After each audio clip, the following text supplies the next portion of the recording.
Okay, hello everyone.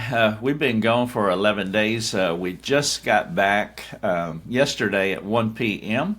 and we're settling back into things. Our dog was he was being cared for the past 11 days, and so when we came home yesterday, needless to say, he was quite excited to see us, and so he's a little bit nervous right now. Not sure if we're going to leave again. And so I got to do a little bit of doggy care. Right, his name is Benny, by the way. I think he's pretty much settled in right here. So hopefully he won't pop up in the video again, though that would be a better picture than what you're looking at right now. What I want to do over the next few moments is just give you an update of what we have been doing for 11 days. We were in outside of Baltimore. We flew into BWI, Baltimore Washington International, and then it's 2 hours over to Delaware. We were in southern Delaware in Sussex County Bible Church. That's also where Joe Biden's, one of his mansions is. We drove by there. We were only like 15 minutes from where he hangs out on Rehoboth Beach, so to give you kind of a location of where we were. I went to Sussex County Bible Church in October. That was kind of a blind date meeting. I did a parenting conference, I think, parenting or marriage, but that was back in October. But the purpose was to do this meeting that we had here over the past 11 days. And so we got there like on a Wednesday afternoon, something like that, drove over. And got settled into our place, and then we hit the ground running, and we ran for 10 straight days. There were 2 travel days involved there. And so in that time, I did 30 meetings over, let's say, 10 days, so that averaged 3 meetings a day. And again, this is how we tend to schedule things, as I typically tell church folk that if I don't crawl out of town exhausted, then it's your fault. Well, I crawled out of town exhausted. A couple of people said that when I preached Sunday, they said that you looked tired, and I was tired. I don't like to admit that. I'm pretty proud and don't like to admit that, but I was tired. And so I want to share, the reason I'm sharing this with you is because some of you might want us to come to your place, and this will give you a good idea of what we do and how we do it and why we do it. And so I just want to walk through briefly what we did. And so the first Thursday, once we got going, I had a meeting with the pastors and their wives. We met at a restaurant, and it was kind of just interacting with each other. Now, I have met all of them before. One of those is a student in our mastermind program, Orville. He's an elder at this church. You can ask him as well about these meetings. But we met with Orville and Margie, another pastor and his wife, and the lead teaching pastor and his wife. And so that was a good time. I won't be able to recall all the meetings because we had so many of them, but I did meet with each pastor or each elder and wife privately in their homes, and so that was 3 more meetings. And the lead pastor and his wife, we met 2 or 3 times, I can't remember, but we met at least a couple of times with them, met with the other elders and wives in their homes. And so that helps me to be able to learn more about the church, learn about the leadership of the church. We had another meeting with a couple of elders and 2 possibly soon-to-be elders, and we had a good meeting with them. It lasted 5 hours, just talking about eldership, leading the church, what it means, where this church is, what this church needs, and so forth. And so that was a good meeting too. And then I met with the men, a men's meeting. They are going through my book, Change Me, and so they were in chapter 14, and so I taught there. They asked me to teach on self-reliance there. That was kind of spontaneous.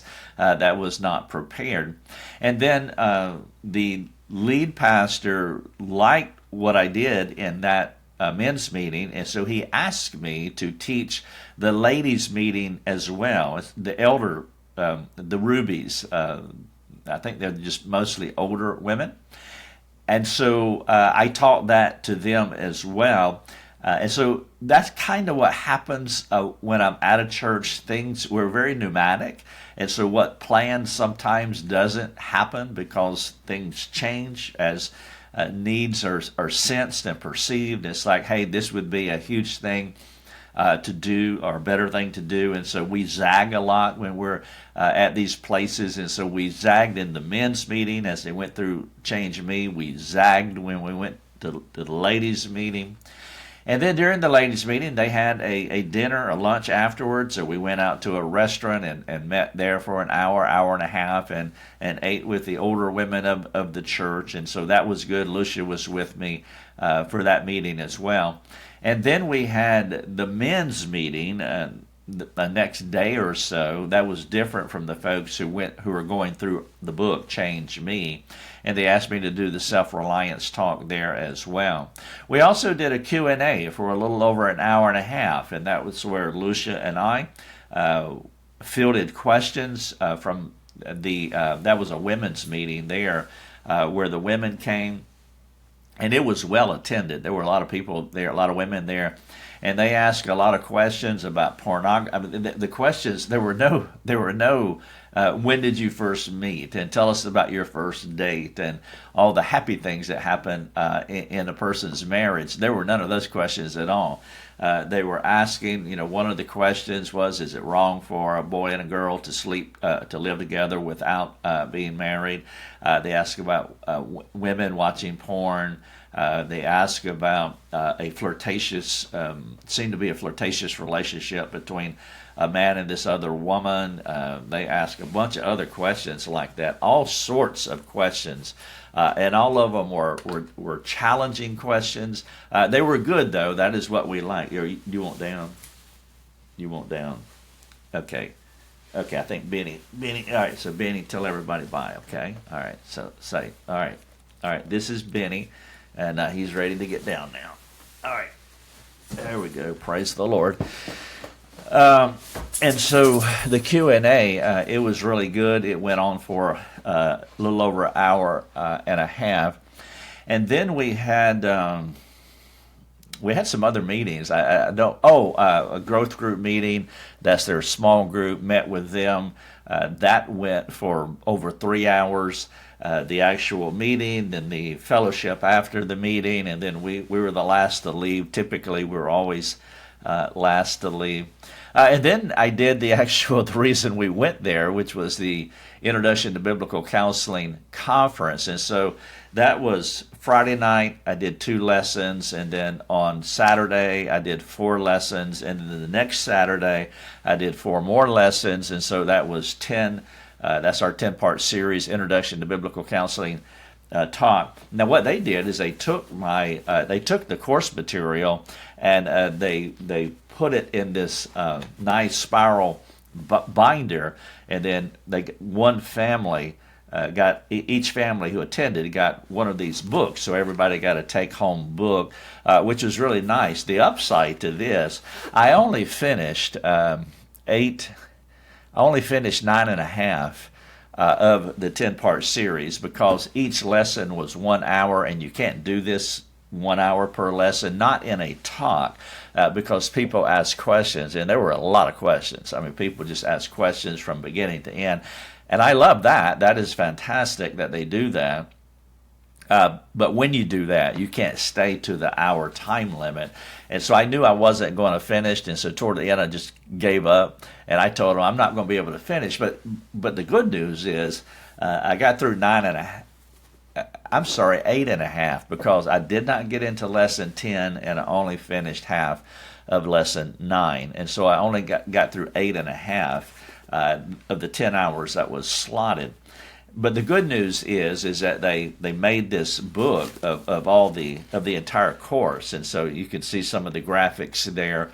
I've been working on this all winter. This is also the book that we're looking to get translated into the Indian language as I go to India next year, and so there's multiple reasons that we did this book. This is the course material for our mastermind program. Introduction to Biblical Counseling is a part of our mastermind program. People ask, some people have seen this on socials, they say, hey, how can I get this book?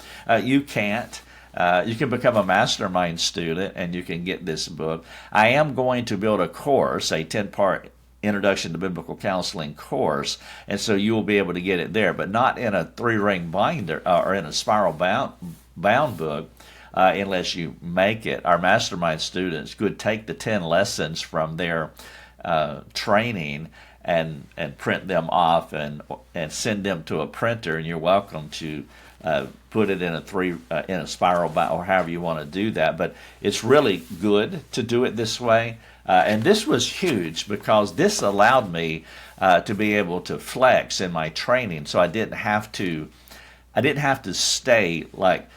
I didn't have to be concerned about doing all 10 lessons, and so I did 8.5 of them, but I knew that they had backup material, and so they would be able, for those who are serious about the training, they would be able to read this indefinitely in their home, and so this was a huge advantage, and this has never happened before.